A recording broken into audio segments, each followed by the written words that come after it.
मार्कंडेय जी ने कहा, हे पितामह, जो इस संसार में परम गोपनीय तथा मनुष्यों की सब प्रकार से रक्षा करने वाला हो और जो अब तक आपने किसी दूसरे के सामने प्रकट नहीं किया हो, ऐसा मुझे साधन बतलाइए। ब्रह्मांड ऐसा तो साधन एक देवी का कवच है जो गोपनीयों से भी परम गोपनीय है, पवित्र तथा संपूर्ण प्राणियों का उपकार करने वाला है। महामुने, उसे श्रवण करो। प्रथम नाम शैलपुत्री, दूसरी मूर्ति का नाम ब्रह्मचारिणी है, तीसरा स्वरूप चंद्रघंटा नाम से प्रसिद्ध है, चौथी मूर्ति को कुष्मांडा कहते हैं, पांचवी दुर्गा का नाम स्कंद माता है, देवी के छठे रूप को कात्यायनी कहते हैं, सातवां कालरात्रि और आठवां स्वरूप महागौरी नाम से प्रसिद्ध है। नवी दुर्गा का नाम सिद्धधात्री है। ये सब नाम सर्वज्ञ महात्मा वेद भगवान के द्वारा प्रतिपादित हुए हैं। ये सब नाम सर्वज्ञ महात्मा वेद भगवान के द्वारा ही प्रतिपादित हुए हैं। जो मनुष्य अग्नि में जल रहा हो, रणभूमि में शत्रुओं से घिर गया हो, विषय संकट में फंस गया हो, इस प्रकार भय से आतुर होकर जो भगवती दुर्गा की शरण में प्राप्त हुए हों, उनका कभी कोई अमंगल नहीं होता। युद्ध के समय पड़ने पर उनके ऊपर कोई विपत्ति दिखाई नहीं देती, उन्हें शोक और दुख की प्राप्ति भी नहीं होती। जिन्होंने भक्ति पूर्वक देवी का स्मरण किया है, उनका निश्चय ही अभ्युदय होता है। देवेश्वरी, जो तुम्हारा चिंतन करते हैं, उनकी तुम निसंदेह रक्षा करती हो। चामुंडा देवी प्रेत पर आरूढ़ होती हैं, बाराही भैंसे पर सवारी करती हैं, ऐन्द्री का वाहन ऐरावत हाथी है, वैष्णवी देवी गरुड़ के आसन पर आसन जमाती हैं, माहेश्वरी वृषभ पर आरूढ़ होती हैं, कौमारी का वाहन मयूर है, भगवान विष्णु की प्रियतमा लक्ष्मी देवी कमल के आसन पर विराजमान हैं और हाथों में कमल धारण किए हुए हैं।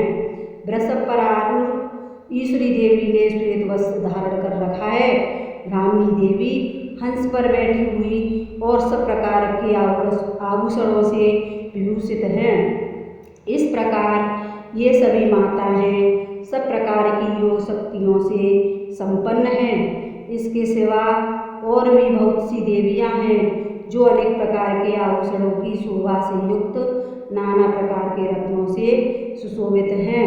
ये संपूर्ण देवियां क्रोध में भरी हुई अपने भक्तों की रक्षा के लिए रथ पर बैठी दिखाई देती हैं। ये शंख चक्र गदा हल मूसल खेटक और तोमर परस तथा पास कुंती और त्रिशूल उत्तम सांडी धनुष आदि अस्त्र शस्त्र अपने हाथों में धारण करती हैं।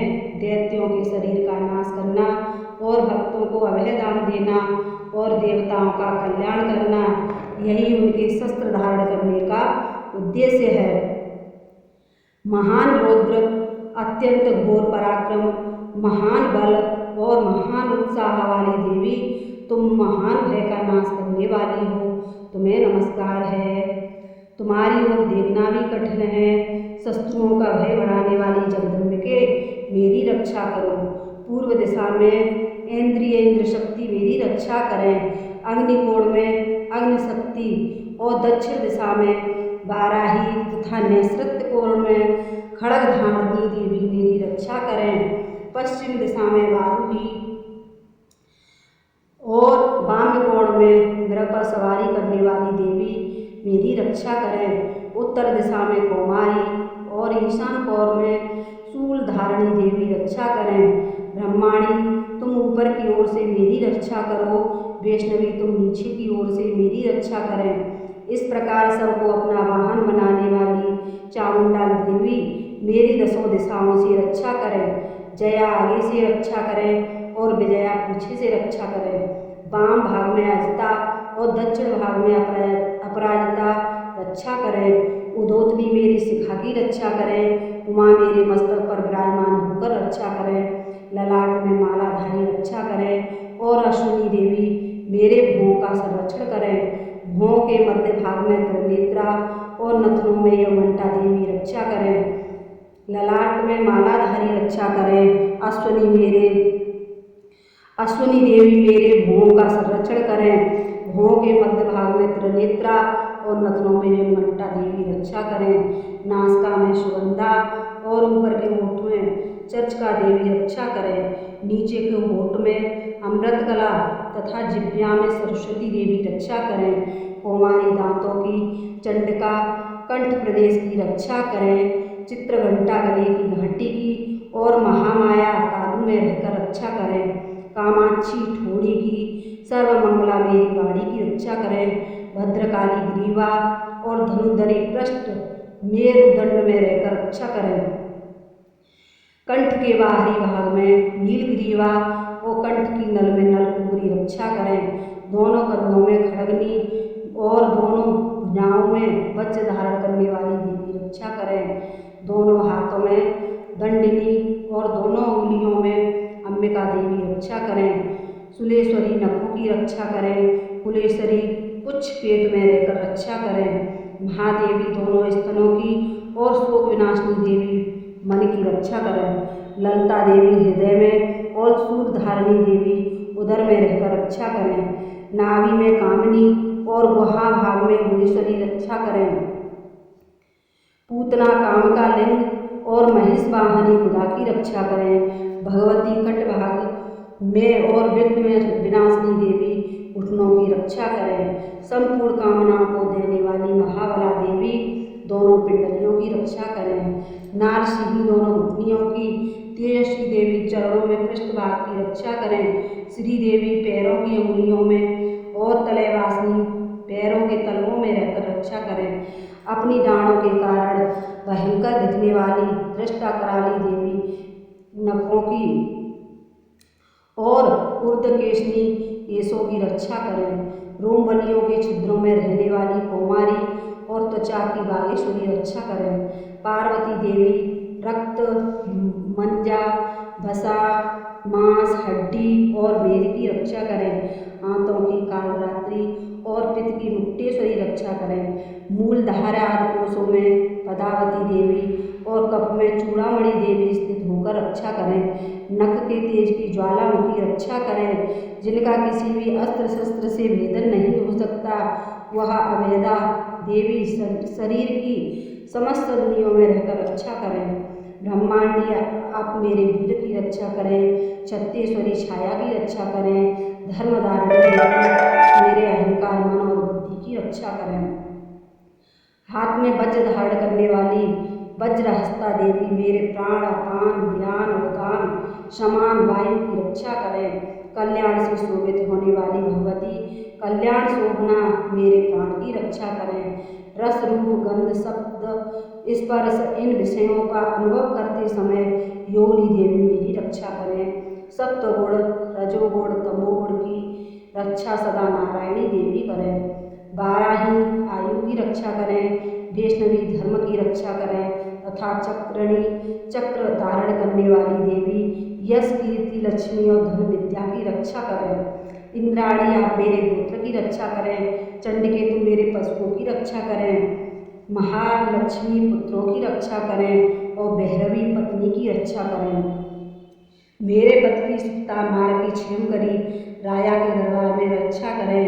महालक्ष्मी रक्षा करें तथा सब ओर से व्याप्त रहने वाली विजया देवी संपूर्ण भयों से मेरी रक्षा करें। देवी जो स्थान कवच में नहीं कहा गया हो, वह सब तुम्हारे द्वारा सुरक्षित हो, क्योंकि तुम विजयशालिनी और पापनाशिनी हो। यदि अपने शरीर का भला चाहे तो मनुष्य बिना कवच के एक पग भी न जाए। कवच का पाठ करके ही यात्रा करे।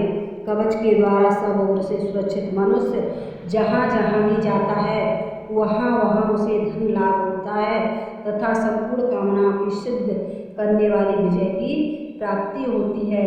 वह जिस जिस अभिष्ट वस्तुओं का चिंतन करता है उसको निश्चय ही प्राप्त कर लेता है। वह पुरुष इस पृथ्वी पर तुलना रहित महान ऐश्वर्य का भागी होता है। कवच से सुरक्षित मनुष्य निर्भय हो जाता है। युद्ध में उसकी कभी पराजित नहीं होती तथा वह तीनों लोकों में पूजनीय होता है। देवी का यह कवच देवताओं के लिए दुर्लभ है। जो प्रतिदिन विनयपूर्वक तीनों संध्याओं के समय श्रद्धा के साथ इसका पाठ करता है उसे देवी कला प्राप्त होती है। वह तीनों लोकों में ही नहीं पराजित होता, इतना ही नहीं वह मृत्यु से रहित 100 से अधिक वर्षों तक जीवित रहता है। मकड़ी, चेचक, कोढ़ आदि व्याधियां संपूर्ण नष्ट हो जाती हैं। कनेर, भांग, अफीम, धतूरे आदि का स्तंभर, विष, सांप और बिच्छू आदि के काटने से चढ़ा हुआ जख्म, विष तथा आइपैन और तेल के संयोग आदि से बनने वाला कृत्रिम विष, ये सभी प्रकार के विष दूर हो जाते हैं, उनका कभी असर नहीं होता। इस पृथ्वी पर मारण, मोहन आदि जितने व्यभिचारिक प्रयोग होते हैं तथा इस प्रकार के मंत्र यंत्र होते हैं वे सब इस कवच को हृदय में धारण कर लेने पर उस मनुष्य को देखते ही नष्ट हो जाते हैं। ये ही नहीं, पृथ्वी पर विचरने वाले ग्राम देवता, आकाशचारी देव विशेष, जल के संबंध से प्रकट होने वाले गण, उपदेश मात्र से सिद्ध होने वाले निम्रकूट के देवता अपने जन्म के साथ प्रकट होते हैं। कुल देवता, माला, कंठमाला आदि डाकनियाँ, सांकनी, अंतरिक्ष में विचरने वाली बलवती भयानक डाकनियाँ, ग्रह, भूत, पिशाच, यक्ष, गंधर्व, राक्षस, धूम्राक्षस, बेताल, कुष्मांड और भैरव आदि अनिष्टकारक देवता भी हृदय में कवच धारण किए रहने पर उस मनुष्य को देखते ही भाग जाते हैं। कवचधारी पुरुष को राजा के समान वृद्धि प्राप्त होती है। यह कवच मनुष्यों के तेज की वृद्धि करने वाला और उत्तम है। कवच का पाठ करने वाला मनुष्य अपनी कीर्ति से विभूषित भूतल पर अपने श्वास के साथ बुद्धि को प्राप्त होता है। जो पहले देवी का कवच करके बाद में सप्तशती चंडी का पाठ करता है उसकी जब तक वन पर्वत कानों सहित यह पृथ्वी टिकी रहती है तब तक यहाँ पुत्र पौत्र आदि संतान परंपराएं बनी रहती हैं। बोलो माँ सिरा वाली की जय।